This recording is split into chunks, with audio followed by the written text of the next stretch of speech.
Hi, I'm Tammy Beilstein. Today we are in Amador County. We're in a darling little town called Sutter Creek, and we're here to visit the Sutter Gold Mine. Larry and I are going to go on a tour underground in this mine. I don't have any idea how deep underground it is, but I know it's way far, really dark, and we have to wear hard hats. So I'm going to go on inside, meet our tour guide Steve Duke, and put on this hard hat and get this tour started. How exciting! Well, the miners came up with this idea and worked so well and made it Okay. Nowadays, There we go. It's a federal law that anytime you go into a mine, you have to wear a hard hat. So that's Okay. Okay, I think it's set. Good. all right. Before we go into the mine, we actually have to tag in. This is our tagging board. Basically shows where everyone is during the day. When you get hired on to a mine, you get issued a brass tag. Looks just like this one here. And normally you would actually have a number on it. So when I come to work, I pull my number from the top, which says surface, put it down here on the same number. That way everyone knows it's me that's at work. Today, for the tours, we actually have sometimes over 30 people on these cars. So we don't want to hand a tag out to everyone. So instead, for our tour company, we have our names and our tags. Today I'm taking 2 people underground, so my tag goes on the number 2. Okay. Everyone can see I'm down there with 2 people, and with any luck, we'll bring both of you back out. That's our plan. We haven't lost anyone in over 3 days now, so we're doing pretty well. 3 days. All right. High score for us. We're on a good streak here. Yeah, very good streak. So it looks like we're ready to go.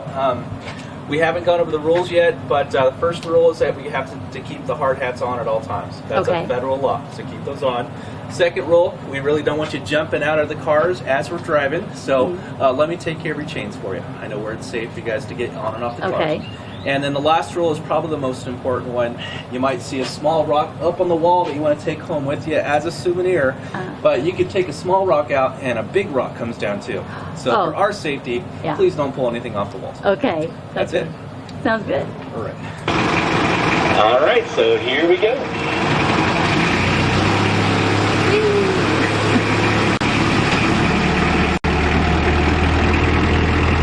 How many tours do you give a day? So it depends on the day, but There's the highway. As we come around the corner here, if you look down the hill to the left, you'll see that long, winding road. That's part of the original Highway 49 that brought the gold mines together back in the gold rush days. That road was nicknamed String Bean Alley by the miners, and they called it that because wild string beans used to grow alongside the road. Alright, so here we are. This is the String Bean Portal. A portal is an entrance to a mine that leads down on a decline tunnel. So this is where we're headed today.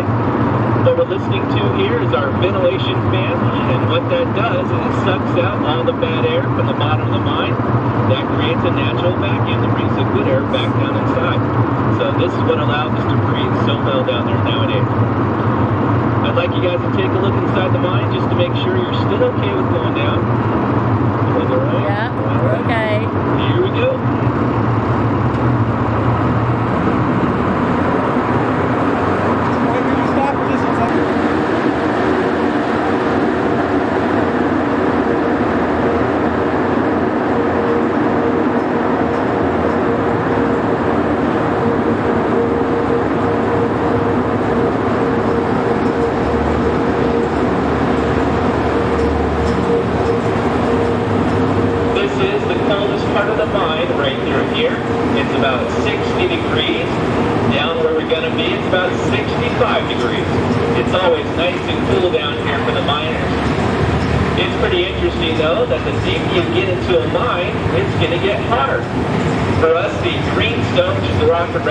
It's a superconductor for heat, so every 500 feet we go down, it's going to get 10 degrees hotter. Now over here on the right-hand side, you'll see our half-ton ore cart, and this is what the miners would use to get the ore out of the mines back in those early days. They had donkeys and mules down here to pull those carts around. All the animals were known as a link. It was kind of like a link to a chain. The miners would build stables down here, and the animals would spend their whole lives underground until they retired out. Now that being said, those animals are treated very well down here, a lot of times better than the men themselves.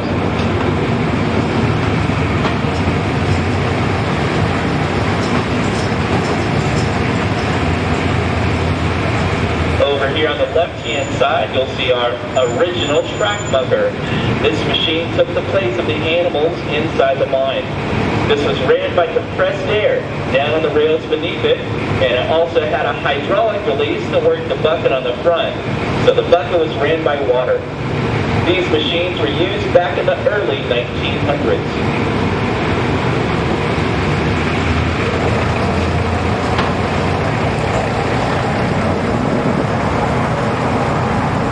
So right up here might be a good spot for us to get out and we can kind of tape us going through. So we've been partway down into the mine, and this is awesome. This is so awesome. Tell me about this here. Right now we're right in the middle of the decline tunnel. We're at the 860 mark, right over here on the wall. It actually tells us where we are. This actually goes down a mile. So we're just about an eighth of the way into the mine right now. It's a long way down there. At the very bottom, it'd be 1,250 vertical feet straight down. Ooh. Yeah, a long way down. Maybe you shouldn't have told me that. Well, this is the safest mine I've ever worked in, so we're pretty safe down here. And it's very comfortable in here. What's the temperature? It's about 65 degrees right through here, and that's year round. So during the summer, it's hot outside. We come down and we cool off. Oh. And then during the winter, it's 65 degrees, so it'd be cold up there. Yeah. Nice and warm down here. Neat. Now, tell me a little bit about this big pipe behind us. This right here is our ventilation fan. It's basically how we breathe down here. What it does is it sucks out all the bad air from the bottom of the mine. That creates a natural vacuum and brings the good air back down inside. So that's how we breathe.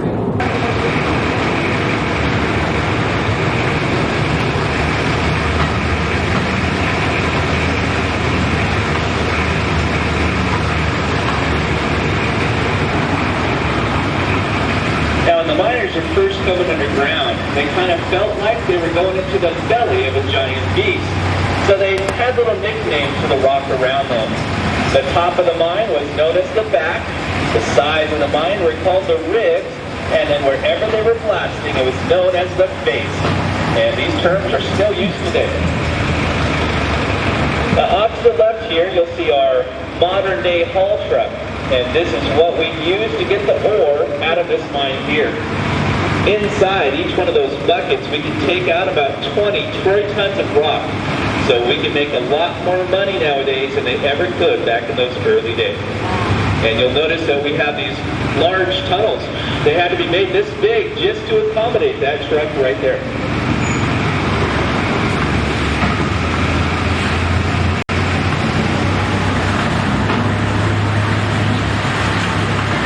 So we're going to pull into this next cross section. I need everyone to stay seated until we come to a complete stop, and then I'll come around and undo your safety chains for you.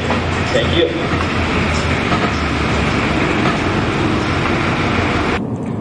So Steve, those little strips up there, do they really do anything? No, not really. But the strips aren't really what's holding everything up. It's the rock bolts up there.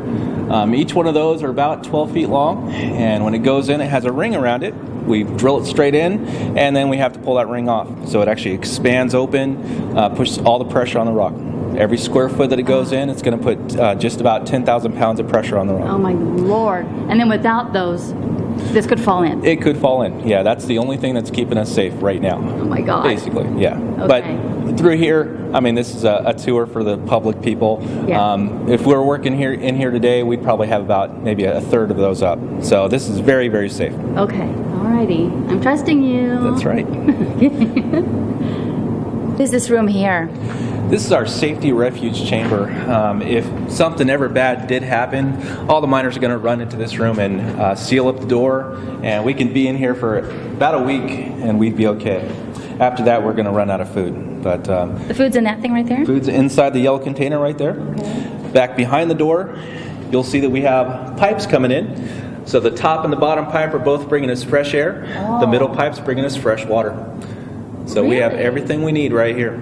Wow. Also, over on the wall here, you'll see we have phones. So we're in constant contact with the surface. We don't have to worry about, do they know we're stuck down here? We just call them up and let them Yeah. know. Has anyone ever had to use this room? This room has never been used. Good. Yeah, this is the safest mine I've ever worked in. Yeah. All right. This is so neat knowing that you have this here. And you'll see up on the wall we have those rock bolts again. Yeah. Inside this room we have about 50 of them. So this is the safest part of the entire mine right here.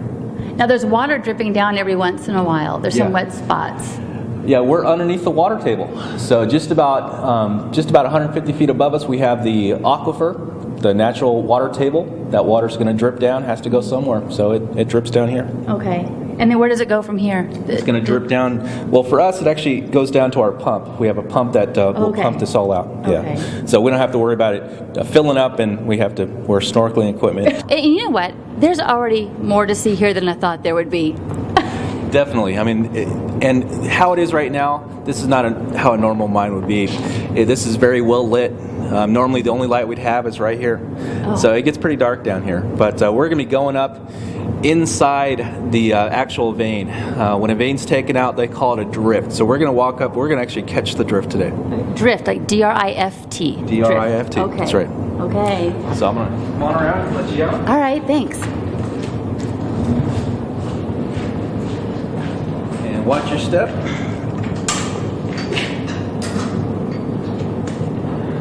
So we're going to be walking up here. The vein is what we're looking for. So you can see the quartz vein right above us. The white strip. The white strip. Everything else we consider trash rock. It's really not worth a whole lot. Okay. The white stuff is what's going to contain the gold. So let's go on up.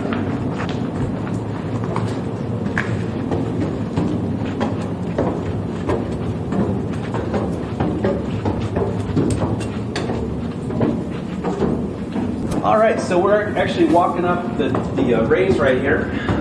Any kind of staircase, ladder, elevator, it's all called a raise underground. We're just raising ourselves up to that second level.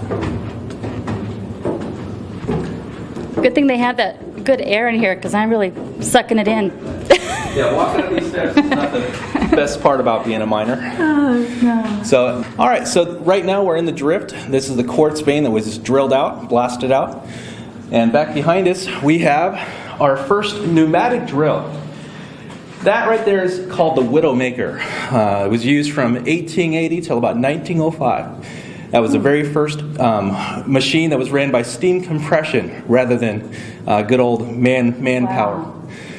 Did it take just one man to work that machine? That was usually a 2 or 3 man rig. Okay. It's very heavy. It's just about 100 pounds, so it's pretty heavy. The reason why it was called the Widowmaker is because it was very dangerous. Lots of miners died using this drill. Your average life expectancy was 3 years. Oh. That's how long they live. And the reason why that was is anytime you're working in quartz, you're drilling down into it, and you have the dust coming up into the air. Mm-hmm. Quartz dust contains silica, which is basically a piece of glass. So the guys are breathing glass into their lungs, and They had no passing idea. away. They had no idea. Yeah. Did they get paid by the hour when they were down here, or by what By the they day. found? By the day. Okay. Yeah. You'd make just about $4 a day. Oh, Yeah. wow. Was that good back then? That was pretty good. That was Okay. just about 4 times what everyone else was making. Oh, really? Yeah. Okay. And that's the reason why they took the job. They Yeah. wanted to help their families, live a better life Wow. for 3 years. Yeah. but Then three- then they'd be gone. But, that was the very first pneumatic drill that the miners used. Where are we going now? So we're headed down the drift. Watch your head. That's the lowest part of the drift right there. And again, don't drink the water down here. This is not very good. You can actually smell it here. That's the sulfur that's coming down with the water being leached out. Muddy. Everything that we're walking through, this used to be part of the quartz vein. So this next drill here, this is the next generation of drills after the Widowmaker. This is called a stoping drill. And a stope, that just means that your tunnel's going to go up, or your shaft's going to be built up. So that's what it was doing. It was kind of cranking its way up, making a hole. But if you're cranking up, where's all the rock above you? Where's it going to go? Oh, boy. Right Yeah. down on top of you. Yeah. So that was a terrible idea. But this one was better than the one that was going to kill you in 3 years. So this is progress for back in those days. Oh, my goodness. So Things that's really, what all those holes were? Yeah, all the holes going straight up. Okay. So that's our stoping drill there. It was used from 1905 to about 1960. My Long goodness. All right, so this right here is our drift from the past. This is what it would look like back in those early days. You have your rails coming up to the face. You'd have your cart right there. It'd normally be pulled around by a donkey or a mule. They called those links back in those days. And then on the sides and the ceiling, you have your timbers. That was there to stabilize the mine. Looks very stable. It really does. Don't you have a little piece of wood stuck up in there? Move.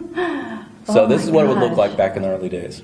Wow. This is made for our tour, but this is what it would look like. Yeah. Pretty neat. How much could that cart right there hold? That's a half-ton ore cart, so half a ton of rock. Yeah. Boy. Yeah, pretty heavy. I wouldn't move that myself. No. That's why we have the donkeys. Yeah, that's what they were made for. That's right. That's right. Now this section of the mine is very unique. Right here, if you look on my right-hand side, we have our slate rock. Mm-hmm. The miners call that stuff slick-on-side. One of the only types of rocks that's going to polish up instead of crumble when it comes up against another rock. You'll see a lot of new homes with the slate countertops, patios. When I was going through school, it was our chalkboards. So, very pretty rock. But if you look up, you can see how fragile it is. Oh, it just slides right down. So that's why we have all the rock bolts up there. But this is very, very fragile rock. Wow. Beautiful, though. So we might want to move on. We might. On the other side, we have the greenstone.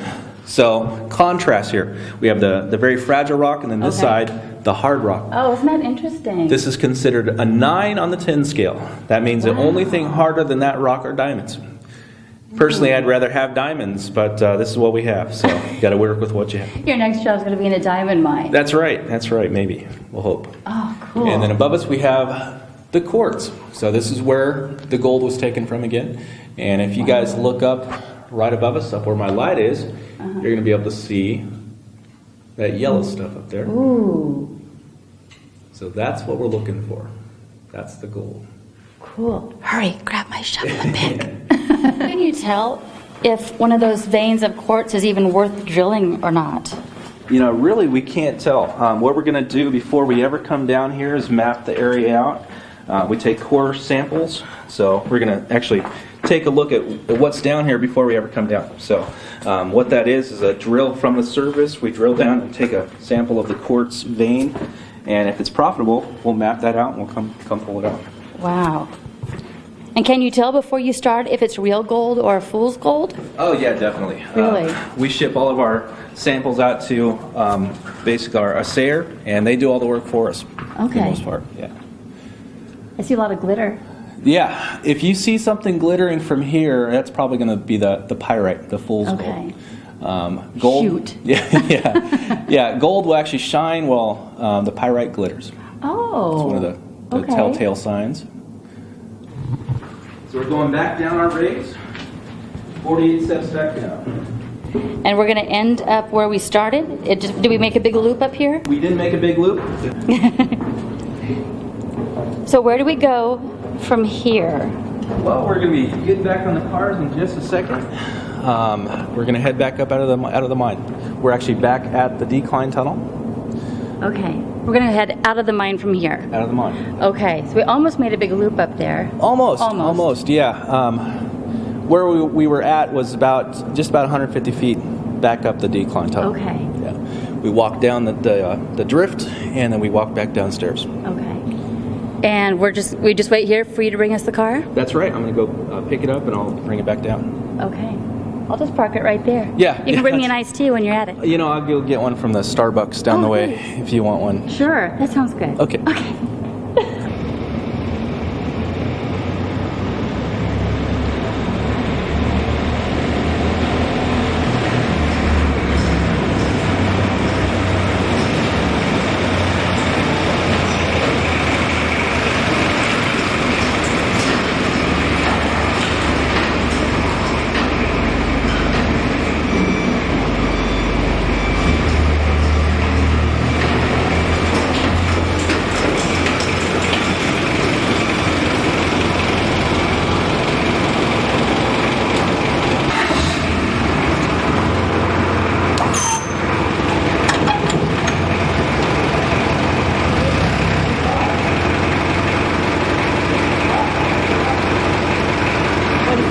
Oh, okay.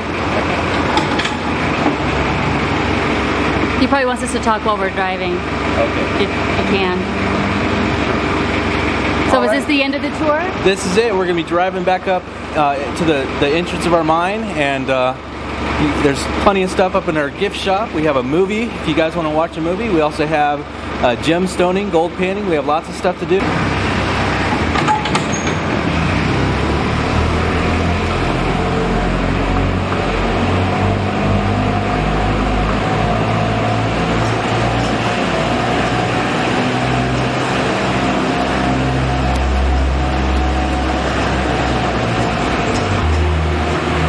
I thought it was going to be a lot cooler in here than it is. I brought a sweater, didn't even need it.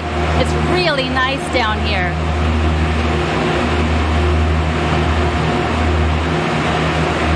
And I know our tour was an hour long, but it sure didn't seem like it. It went by so fast. It was very interesting. So Steve, tell me, what made you want to work down here in the mine? Well, it's kind of a long story. My grandpa used to work in the mines, and he has such amazing stories from back in the early days, but he never really let my dad work in the mines. So my dad became a truck driver, and I kind of became a truck driver in the mines. So kind of a round way to get there. Yeah.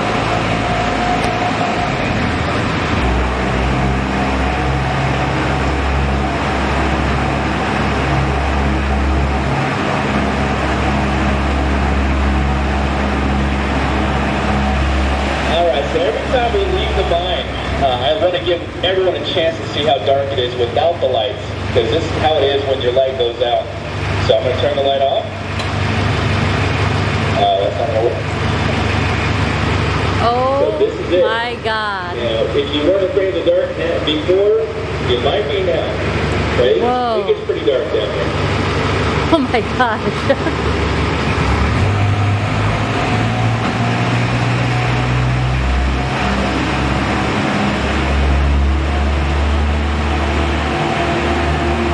Are there any animals down here? The only thing I've ever seen was a small frog. That's it. Okay.